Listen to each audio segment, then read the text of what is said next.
એમણે પૂછ્યું છે કે પ્રભુ, મેં એવું સાંભળ્યું છે કે પ્રભુએ ભક્તો માટે અને સંસારી જીવો માટે 24 અવતાર લીધા હતા. સુખદેવજી મહારાજ, હે ગુરુદેવ, હે પ્રભુ, તમે મને ભગવાનના આ 24 અવતારોનું વર્ણન કરીને સંભળાવો, મારે એ શ્રવણ કરવું છે. પરીક્ષિતજી મહારાજ પદ્માસન વાળીને ગંગાજીના કિનારા પર બેઠા છે, હાથ જોડીને આંખો બંધ કરીને ગુરુજીના ચરણોમાં પોતાના આત્માને સમર્પિત કર્યો છે.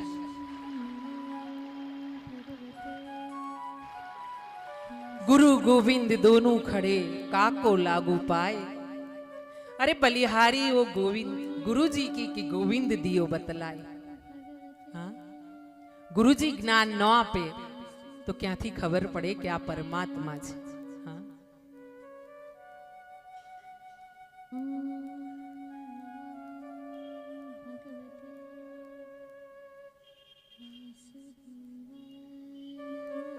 अहिया भगवानना 24 अवतार विषे कीधुं छे के अवताराः यशंख्ययाः हरे सत्व निधेजाः यथा अवित्सिनः कुल्या सरसः स्युः सहस्त्रशः ऋषयो मनवो देवा मनुपुत्रा महोजशः कलाः सर्वे हरेरेव प्रजापतयस्तथा एते चांस कला पुरुषः कृष्णस्तु भगवान स्वयं. कृष्णस्तु भगवान स्वयं. कृष्णस्तु भगवान स्वयं.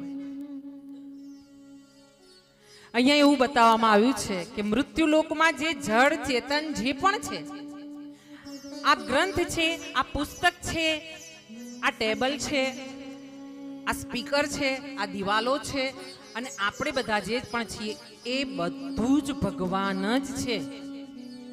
એ અંશ રૂપે, અંશના અંશ રૂપે, કલાના અંશ રૂપે ભગવાન એમાં બિરાજમાન છે.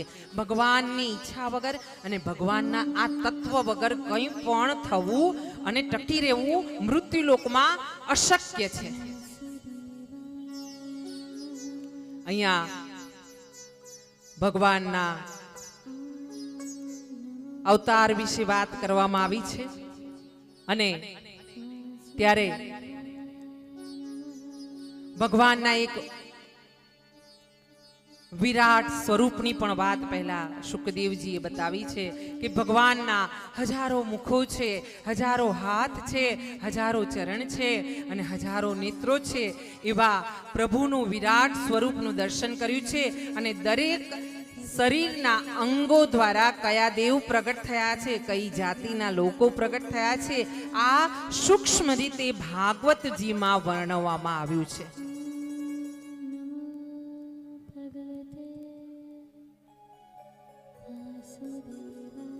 અસંખ્ય મસ્તક, અસંખ્ય આંખો, અસંખ્ય કર્ણ, અસંખ્ય નાસિકા આ પ્રભુનું સ્વરૂપ છે.